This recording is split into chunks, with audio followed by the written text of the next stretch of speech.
Nagsimula ang episode sa isang madilim at tensyonadong tagpo sa isang lihim na pasilidad, kung saan si Slur ay determinadong pinakawalan ang apat na pinakamapanganib na bilanggo sa death row. Ang mga ito raw ay sina Dump, isang halimaw na may abnormal na lakas at walang awa, Apart, isang lalaking literal na hinahati ang sarili para makalaban sa kakaibang paraan, Minimalist, na isang sadistang may dalang lag-ari na parang laruan lang ang buhay ng tao sa kanya.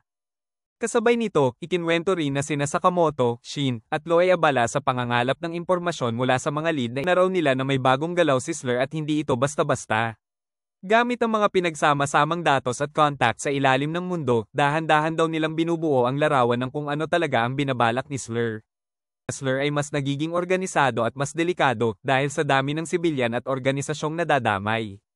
Ayon kay Nagumo, kinumpirma raw ng impormasyon ng order na ang apat na killer ay umaatake sa mga highly secured na lugar, gaya ng mga ahensya ng gobyerno, mga lihim na laboratorio, at dating base ng mga hitman.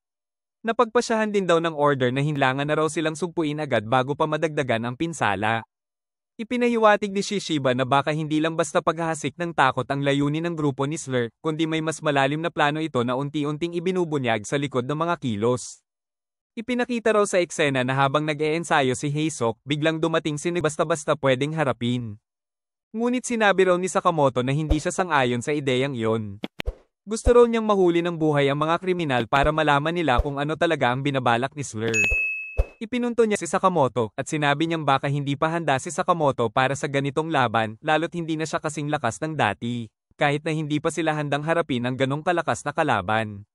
Nabanggit sa usapan na kailangan nilang sabayan ang hakbang ni Sakamoto at maging mas matatag sa bawat misyon.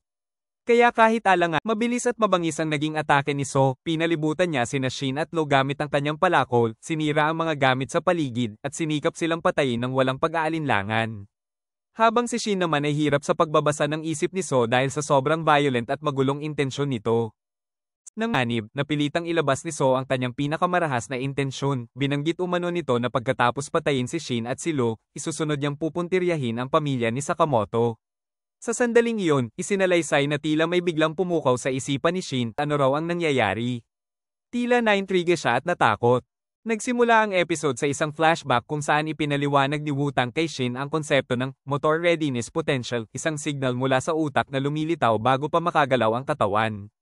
Ayon kay Wutang, ito raw ang dahilan kung bakit kaya ni Shin na mabasa ang galaw ng kanyang kalaban bago pa ito mangyari. Ang kakayahan niyang makita ang ilang segundo sa hinaharap upang iwasan ang mabilis at sunod-sunod na atake ni So. Gayunpaman, kapansin-pansin na unti-unti nang bumibigat ang kanyang galaw, senyales na napapagod na ang katawan niya sa tindi ng tensyon at labanan. Sa mismong sandaling iyon, dumating si tulang lasing siya, ngunit ang bawat galaw ay kalkulado, likas, at napakabagsik. Ayon sa obserbasyon mas tinatawag na floaters, sinabi sa kanila na patay na si So. Tinanong ni Lu si Shin kung ano daw ang mga floaters. Ayon kay Shin, ang mga floaters daw ang naglilinis at nag-aayos ng tawag mula kay Nagumo na naglalaman ng bagong impormasyon ukol sa pagkilos ng mga death row inmates. Matapos ang tawag, iniulat na mabilis kinay ni Osaragi ang kanyang katseden upang makahanap siya ng mga inmates. Agad na umalis si Osaragi at tumuloy sa isang lugar kung saan nagdasal ito na makita at mapatay niya na ang isang death row inmates. Napag-alamang may presensya ng isa sa mga target. Si Dump, isa sa mga pinakamapanganib na bilanggo na nakatakas. Si Dump ay isang matipunong babae na may mga spike prosthetic. Agad na umatake ang kalaban kay Osaragi at sa tindi ng lakas nito ay napatalsik siya. Gayunpaman, nasalag niya ang atake gamit lamang ang isang pirasong barya. Matapos iyon, tinanong ng kalaban si Osaragi kung bakit isinasara ang mga mata ng mga tao kapag nagdarasal. Tumugon si Osaragi nang may tanong din, alam mo ba kung paano kami nagdarasal sa mga Diyos dito sa Japan? 2 palakpak, 1 barya. Sa kabila ng mga nangyari, mabilis pa ring nakabangon si Dump, tila ba hindi alintana ang mga ginawa ni Osaragi. Naglabas siya ng matutulis na spike mula sa kanyang katawan at muling umatake. Gayunpaman, kahit anong gawin niyang makikitang pinaslang ni Dump ang lahat ng taong malapit sa kanya, kabilang na ang kanyang mga mahal sa buhay. Ang tanging hangad lamang niya ay ang makuha ang buong atensyon ng taong mahal niya, ayaw niyang ibahagi ito sa iba. Ipinahayag niya ang kanyang determinasyon, sinabing hindi siya maaaring manatiling walang ginagawa habang ang kanyang mga kaibigan ay kasalukuyang taas ng tore upang hanapin si Naiwasang mamangha. Sa sarili niya'y naisip niyang ito marahil ang tanawin na palaging nakikita ng kanyang alagang ibon, si Pieske. Napuno siya ng paghanga sa tanawing nasisilayan at tahimik niyang hiniling na sana ay ganito kaganda ang tanawin na lagi niyang makita tulad niya. Kasunod nito, agad at marahas na umatagol ang sarili laban sa biglaang paglusob ni Apart. Nagbago ang eksena at ipinakita si Aoi, ang asawa ni Sakamoto, na mag-isang nagbabantay sa kanilang convenience store. Habang abala siya sa mga gawain, Kasama nila sa klinika si Granny Mia, isang matandang babae na kilala bilang isang veteranang therapist sa ilalim ng mundo ng mga hitman. Iginagalang siya hindi lamang dahil sa kanyang kahusayan sa medisina, kundi pati na rin sa kanyang brutal na katapatan. May pambihira siyang kakayahan na matukoy agad ang pisikal na kondisyon ng sinumang asasin. Habang sinusuri si Shin, ipinaliwanag ni Granny Mia na ang paggamit namang gamitin ito ng 5 minuto kada araw upang hindi masobrahan ang katawan. Samantala, lumapit si Lu kay Granny Mia at inireklamo ang pagkahilo. Ipinaliwanag niya na tinukoy niyang sa kasalukuyan, kahit gaano pa kalakas at kahusay ang execution ni Sakamoto, tinatayang 30% na lamang ng dating lakas ni Sakamoto ang kanyang magagamit sa kasalukuyan. Kumpara siya umalis, sinikmuraan siya ni Granny Mia sa isang partikular na pressure point na tinatag ang balanse at lakas ng katawan. Samantala, agad kasalukuyang nasa sesyon ng physical therapy. Hindi natuwa si Minimalist sa sagot at mariing sinabi kay Aoi na huwag siyang pagsinungalingan dahil labis siyang nasusuklam sa kasinungalingan. Bigla niyang dinampot ang cash register at ginapakita ng lakas at banta ng habang paulit-gin at gagawing bola. Una ang ginamit niyang kutsilyo ay isang laruan lamang. Sa bilis ng kanyang kilos, bigla na lamang siyang nasa likuran ni Minimalist na hindi man lang niya napansin. Ang tunay na dahilan ng presensya ni Nagumo sa tindahan ay isang pabor mo sa isang mataas na torre na mataan ni Heisuke si Apart. Nang makarating siya sa loob ng torre, mga wire. Habang papalatapusin ang laban. Bod ng lakas, isang suntok na tumilapon kay Apart sa malayo bago pa tuluyang masang bala bilang hudsuntok sa kanya ng ganoon ka. Sa hindi ko maipaliwanag na dahilan, nasa magandang kondisyon. Oo, palike naman ang video at huwag kalimutang mag-subscribe sa aming channels. Maraming salamat po, arigatou gozaimasu.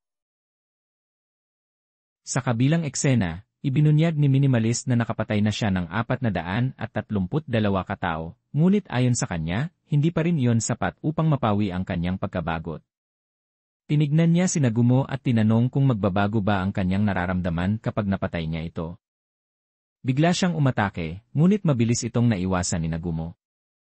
Paalala pa niya kay Minimalist na iwasang sirain ang mga gamit sa tindahan, dahil kung hindi ay siya ang sisingilin ni Sakamoto. Ngunit laking gulat niya nang bigla siyang sakalin, hindi ng iba, kundi ng sarili niyang anyo. Yun pala ay si Nagumo, nang takot si Minimalta, at pinapili si Minimalist ng numero mula 1 hanggang 6. Ngunit sa halip na sumagot, naggitngit uli, hindi pa rin siya tumama. Dahil hindi pumili si Minimalist siyang salamangkero habang pinaikot ito sa ere, hanggang sa tuluyang mapunta ang dice sa bibig ni Minimalist.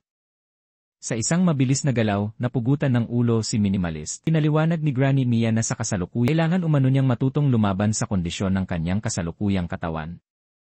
Ayon pa kay Granny Mia, ang tunay na lakas ay nasusukat sa kakimo. Makikitang nakaupo sina Osaragi at Shishiba sa lugar ng Torii Gates nang biglang tumunog ang telepono ni Shishiba. Si Nagumo pala ang tumawag. Agad niyang tinanong si Shishiba kung nakita na nito ang listahan na hawak ng mga inmate at inutusan siyang silipin ang huling pahina nito.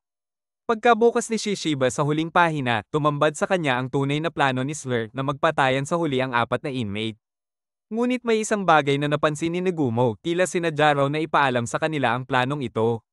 Munang umatake si Apart, agad niyang ginamit ang kanyang mga umugon si Sakamoto, kumuha siya ng bakal at pinaikot ito sa paligid ng mga wire hanggang sa magmukha itong cotton buds. Sa isang iglap, hinay, naaalala mo ba ang unang beses na kumonekta ka sa mundo? Yung sandaling naramdaman mong hindi ka nag-iisa? Pagkatapos ng kanyang tanong, nagkaroon ng flashback si Apart. Noong bata pa si Apart, hindi siya naging palakaibigan. Hirap siyang makibagay sa ibang bata at maging ang sarili niyang ina ay tila walang malasakit sa kanya, hindi siya kinakausap at madalas siyang binabalewala. Sa kabila nito, tanging ang kanyang ama lamang ang nagpapakita ng pag-aalala at pagmamahal. Kahit abala sa trabaho, palagi siyang kinakausap ng kanyang ama. Isang araw ay sinabi nito sa kanya, sa mga tao, ang mahalaga ay kung ano ang nasa loob. Maging tapat at mabuti ka sa iyong mga kaibigan, upang magsilbing kasangkapan sa pagsasanay ng pakikipag-usap. Sa tulong nito, sinubukan ni Apart na makipaglaro sa ibang mga bata.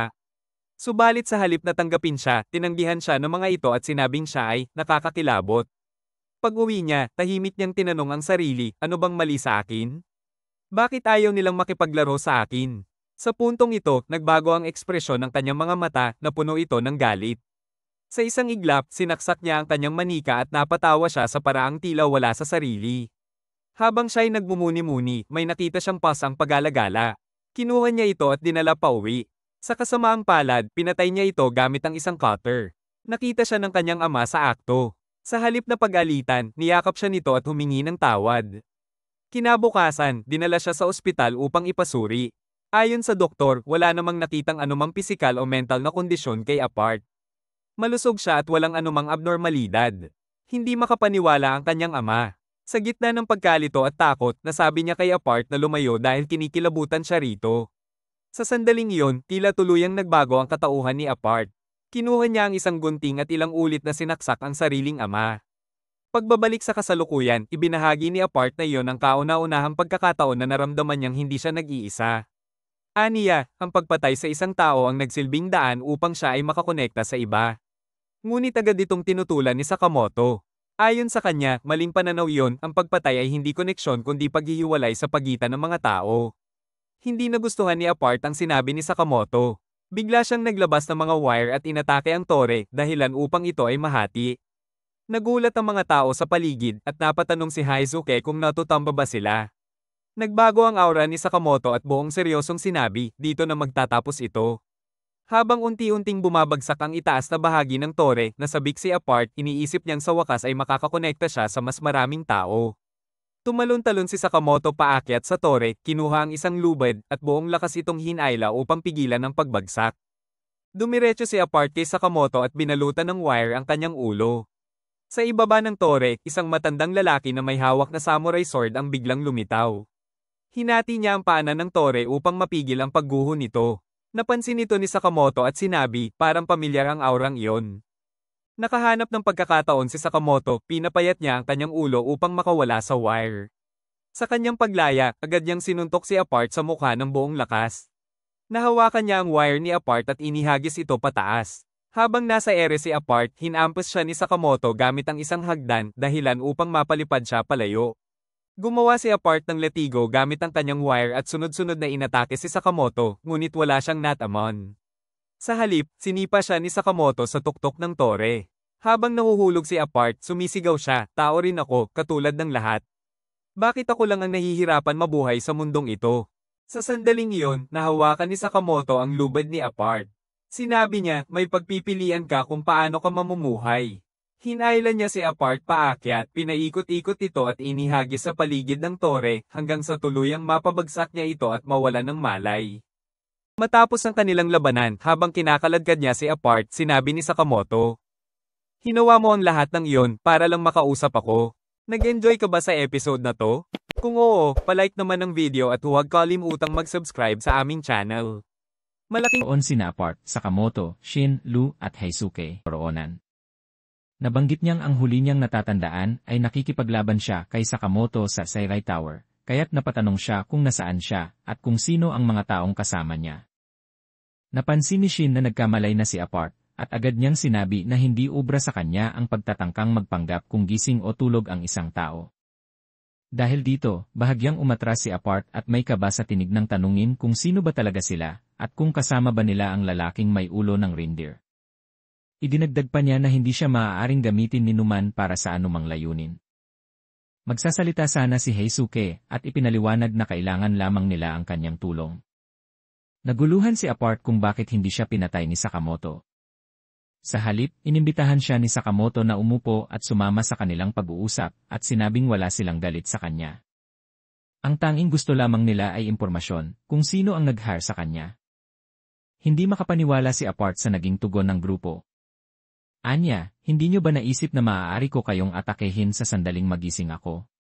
Sinagot siya ni Sakamoto ng direkta, oo, posible. Pero may kutob akong hindi mo yon gagawin. At kung sakaling subukan mong umatake, ihahampas ulit kita sa Seirai Tower. Sabay-sabat ni Shin, magpasalamat ka't nagpigil pa si Sakamoto. Kung hindi, baka may paglalagyan ka na. Habang nagmumuni-muni, napansin ni Apart na kakaiba ang pakikitungo sa kanya, parang normal na tao lang siya. Napangiti siya sa pangyayari, at sa wakas ay umupo na rin kasama nila. Tinanong niya kung anong impormasyon ba ang nais nilang makuha. Ayon kay Apart, nakilala nila ang isang nilalang na may ulo ng reindeer at katawan ng makina. Hindi rin niya kilala kung sino si Slur. Agad naman nag-react si Sakamoto at tinanong kung saan niya ito nakita. Isinalaysay ni Apart na sinundan niya ito sa isang hotel at inatake. Ngunit bago siya tuluyang umalis, nag-iwan siya ng wiretap para makinig sa mga pag-uusap. Mula sa kanyang narinig, balak ng grupo ng reindeer-headed man na salakayin ang JAA organization habang abala ang mga miyembro nito sa paghahanap sa mga death row inmates. Samantala, sa Japanese Association of Assassins o JAA, isang samahang may higit sa 1,000 miyembro, kabilang ang humigit kumulang 400 profesional na hitmen, ito ang pinakamalaking organisasyon ng mga assassin sa buong Japan. Ayon sa mga ulat, ang Kanto branch ng JAA ay may mahalagang papel sa pagpapatakbo ng samahan, nagbibigay ito ng suporta sa mga misyon, inaayos ang mga nasirang kagamitan o ari-arian sa mga pampublikong lugar tuwing may operasyon, at tumutulong sa pag-upgrade ng mga armas ng mga assassin. Sa madaling salita, itinuturing itong puso ng buong JAA. Makikita sa isang tagpo ang dalawang lalaking nakasakay sa bisikleta patungo sa nasabing gusali. Ipinarada nila ang kanilang bisikleta sa likurang bahagi ng JAA building. Habang nasa parking area, nilapitan sila ng isang sekyu at tinanong kung ano ang pakay nila roon. Ipinaalala rin ng gwardiya na kinakailangan ng visitor's pass o employee ID para makapasok sa gusali. Sumagot ang isa sa kanila na hindi sila miyembro ng JAA, isang pahayag na agad nagdulot ng tensyon. Tinutukan sila ng baril ng gwardiya, sabay sabing sila ay nanghihimasok. Sa isang iglap, nilapitan siya ng isa sa mga lalaki, at sa isang malakas na suntok ay naglaho ang ilang bahagi ng katawan ng gwardiya. Ang umatake ay nakilalang si Gaku. Habang papasok na sila sa gusali, nagbibiruan pa ang dalawa. Ayon sa isa, kinakabahan siya, animoy unang araw muli ng pasukan sa eskwela. Dito nalaman na ang kasama ni Gaku ay si Slur, at ang layunin nilang dalawa, salakayin at sirain ang JAA. Samantala, tinanong ni Shin si Sakamoto kung ano ang gagawin nila kung balak nga ni Slur na wasakin ang JAA. Ang sagot ni Sakamoto, "Sa ngayon, pumunta muna tayo sa JAA." Sa JAA Kanto branch, nakapasok na sina Gaku at Slur sa loob ng gusali. Pagkapasok pa lang nila, sinalubong agad sila ng mga security na nasa odd-numbered floors ang mga CR ng building, at pinag-ingat siya. Samantala, nabulabog na ang mga miyembro ng JAA. Nalaman na nilang may dalawang intruders na nakapasok sa headquarters. Halos hindi sila makapaniwala, may isa pang nagsabing, tanga ba sila para pasukin to? May ilang nagbiro at nagpataya pa kung anong department ang unang makakapatay sa mga sumalakay. Masyado nilang minamaliit ang mga intruders. Pero habang nagsasalita pa ang isa, sinasabing wala yan, hindi yan aabot ng third floor, biglang may katawan na tumilapon pataas sa kanilang floor. Agent na inilagay niya mismo sa loob ng JAA. Kasama mo ba si Gaku? Tanong ng spy habang kaibigan na si Slur, nagkatitigan ang ito, at takot ang bumalot sa kanyang ekspresyon. Napatanong si Sakamoto, diretso ang tanong kay Slur. Bakit mo ako pinatawan ng bounty? Ano ba talaga ang pakay mo? Walang sagot, bigla na lang umeksena si Slur. Sa isang iglap, umatake siya at nasaksak si Sakamoto bago pa ito makaiwas ng husto. Kasabay nito, gumalaw din ang isa sa mga tauhan ni Slur, tumutok ng baril sa ulo ni Shin. Ngunit bago pa ito makaputok, sumaklolo si Apart at pinamakita ng mata ang bilis. Pareho silang sanay, parehong bihasa, at parehong walang atrasan. Ngunit Gaku, at maya-maya pa dumating din ang matandang may samurai sword. Mabilis na pinaputukan ng spy ang matanda, ngunit hindi ito natakot. Pagkatapos ng ilang putok, tinutukan ng spy sa ulo ang matanda, pero siya, at muling nagpalitan ng matitinding atake sila ni Slur. Ngunit habang papalapit ang matanda para tapusin si Slur, biglang sumabog ang katawan ng spy. Isang malakas na pagsabog ang pumigil sa lahat ng dalaw. Sa huling sandali, nagkatitigan sina Sakamoto at Slur. Tahimik. Matindi ang tensyon. Nagpalitan sila ng tingin, hindi lang galit ang naroon, kundi kasaysayan at bigat ng nakaraan. May sinabi si Slur kay Sakamoto at mumiti ito. At sa dulo, umalis na ang dalawa, si Slur at si Gaku, iniwan ang battlefield habang nasa kalagitnaan ng pagkawasak. Ilang araw, hindi pa rin siya makarecover sa mga nangyari noong laban. Sa kanyang isipan, paulit-ulit ang tanong, ako ba ang dahilan kung bakit hindi nakalaban si Sakamoto ng buong lakas? Dumating sina Nagumo at Hyo, kapwa nakasuot ng civilian clothes, pero may dalang presensya na parang laging handang Kamusta pakiramdam mo? Tanong ni Nagumo. Okay lang. Hindi naman malalim, sagot ni Sakamoto habang nakaupo. Napunta ang usapan sa engkwentro nila kay Slur. Tatay, may mga oras na hindi ka pwedeng umatras. Gusto kong protektahan ang mga taong mahalaga sa akin gamit ang sarili kong mga kamay. Biglang sumugod si Shin mula sa gilid at gamit ang isang trick na magnet nila si Hyo gamit ang MRI machine sa ospital. Kumapit si Hyo sa bakal habang umiikot ang makina. Seryoso si Sakamoto. Lumapit siya alain. Darating ang araw na si Sakamoto mismo ang hihingi ng tulong sa akin. Sa bigat ng narinig niya, nagbigay ng impi habang si Hyo ay nakadikit pa rin sa MRI. Sa rooftop, naroon si Shin, bitbit pa rin ang supot ng prutas. Tahimik siya, hindi makatingin ng diretsyo kay Sakamoto. Kaya siya na ang naunang nagsalita. Hindi mo pa rin ako mabisita ng diretsahan. Napayuko si Shin. Hindi ko kasi alam. Kung dapat ko bang ihatid to? Pakiramdam ko ako yung dahilan kung bakit hindi ka nakalaban ng buo noong huli. Tahimik si Sakamoto saglit. Totoo. Noong binanggit ni Slur ang pangalan ng anak ko konti na lang, mawawala na ako sa kontrol. Pero, bumalik ako sa sarili ko dahil sayo. Natigilan si Shin. Lumuwag ang kanyang damdamin pero bago siya makasagot, nauna na ulit si Sakamoto. Kaya wag mong isipin na wala kang ambag. Lagi mo akong natutulungan, Shin, at inaamin ko umaasa rin ako sayo. Sa nasirang gusali ng JAA, sinabi ni Osaragi kay Shishiba na ngayon ay lubos na niyang nauunawaan ang ibig sabihin nito noong nakaraang araw na nakakainis talaga kapag sinira ng ibang tao ang bahay mo. Dagdag pa niya, mas matindi pa ito kaysa sa isang simpleng pagkawasak, lalo na't halos 40% ng Kanto branch ang naapektuhan. Namang nagtanong si Osaragi kung ano na ang mangyayari sa kanilang annual bonus. Huwag mo na yang asahan, sagot ni Shishiba, na siyang ikinapanglumo ni Osaragi. Mahan at pabalikin ang mga ito kaagad. Bigla siyang napaisip at nagtanong, ano na kaya ang ginagawa ni Kanaguri? Dagdag pa ni Slur, hindi niya alam kung ano ang relasyon ni Takamura sa JA. Isang misteryo si Takamura. Dagdag pa ni Gaku, siya ang sagisag ng lahat ng dugo, at galit na ibinuhos ng bawat mamamaslang sa kasaysayan ng mundo. Kaya naman, napakalakas niya. Sa huli, sinabi ni Slur na kung may ganoong kalakas na tao laban sa kanila, hindi magiging madali ang sitwasyon para sa atin, lalo na kung isasama pa si Sakamoto. Nagpahayag si Gaku kay Slur na kung gusto niya, maaari na nilang tawagin ang iba pa nilang kasamahan at ituloy ang Japan Tour. Ngunit tumanggi si Slur, at sinabing hindi nila dapat isugal ang kanilang pagkakataon sa ganoong paraan. Sigurado rin daw siyang mas maghihigpit ng seguridad ang iba pang branch ng JAA. At ngayon na deads na ang kasamahan nilang ispy, naniniwala siya na mas mainam na dagdagan pa ang kanilang mga miyembro. Sa tindahan ni Sakamoto, ipinaalam ni Shin kay Sakamoto na nais niyang pumunta sa JCC upang makakuha ng impormasyon tungkol kay Slur. Gayunpaman, inamin niyang hindi niya alam ang detalye tungkol sa JCC, at nabanggit din na nakuha niya ang kanyang license sa pamamagitan ng external exam.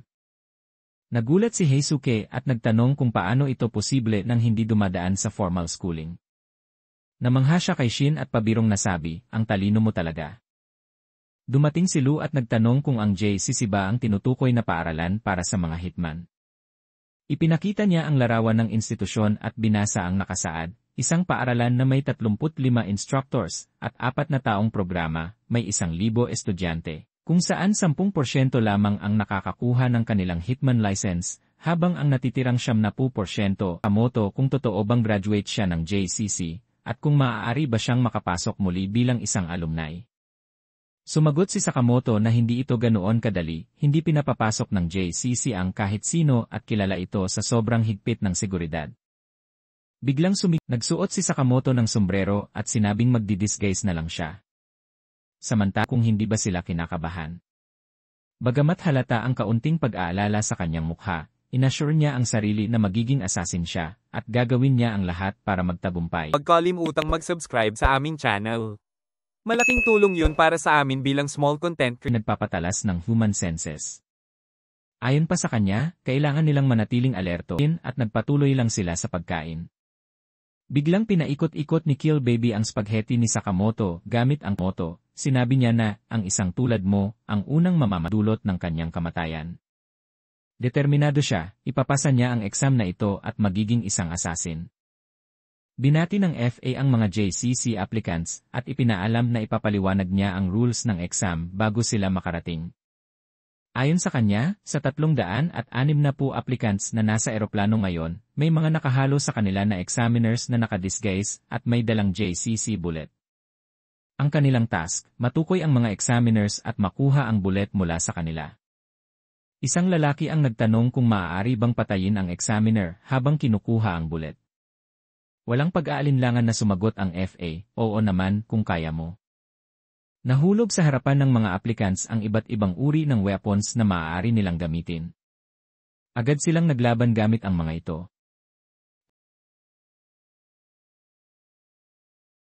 Nagreklamo si Kill Baby, sinasabi kung paano siya makakalaban gamit, sabay ipinakita ang mga bala habang sinasabi, dapat mabilis mag-adapt. Ansin ito ng isang lalaki at agad siyang sinugod.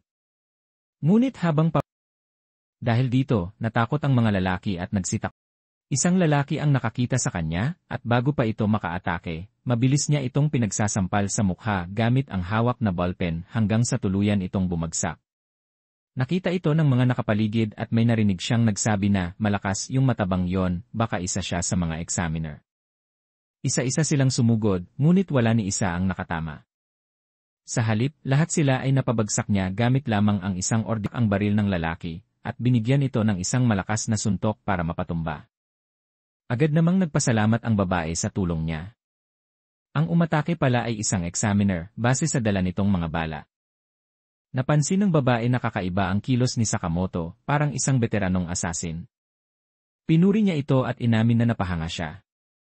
Subalit, agad itong ibinaling na mas mahalaga ang pagtulong sa gawaing bahay kaysa maging isang hitman.